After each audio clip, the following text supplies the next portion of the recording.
بسم اللہ الرحمن الرحیم۔ السلام علیکم ناظرین، اگر آپ کے بازو میں درد رہتا ہو، گھبراہٹ اور بے چینی آپ کو ہوتی ہو، آپ کو عجیب اور بھیانک خواب دکھائی دیتے ہوں، یا آپ کو بلا وجہ کوئی نہ کوئی غم ستاتا ہو، تو اس کی وجہ یا تو آپ کے پیٹ میں کوئی پرابلم ہے یا آپ کو دل کا مسئلہ لاحق ہو سکتا ہے۔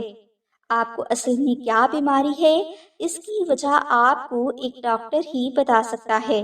لہٰذا عقل مندی اسی بات میں ہے کہ آپ کسی ماہر ڈاکٹر کو اپنا چیک اپ ضرور کروائیں، اور یاد رہے کہ دیسی میڈیسن یا گھریلو ٹوٹکے استعمال کرنے سے پہلے ڈاکٹر سے ضرور مشورہ کریں۔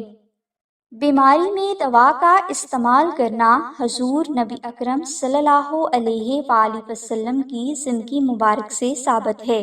اگر آپ چاہتے ہیں کہ ڈاکٹر کی میڈیسن آپ کے لیے شفا کی وجہ جلد بن جائے، تو اس کے لیے الحمد شریف کا آسان عمل ہم آپ کو بتاتے ہیں۔ ناظرین، دل کی بیماری سے جلد شفا یابی کے لیے آپ فجر کی نماز ادا کرنے کے بعد 10 مرتبہ درود ابراہیمی اور 10 مرتبہ سورہ فاتحہ پڑھ کر اپنے سینے پر دم کریں، اور یہ عمل آپ نے 11 روز تک جاری رکھنا ہے۔ انشاءاللہ 11 روز میں اللہ کی ذات آپ کو شفا عطا فرمائیں گے۔ یہ عمل شروع کرنے سے پہلے آپ کسی مسکین کو کھانا ضرور کھلا دیں۔ انشاءاللہ آپ جلد شفا یاب ہو جائیں گے۔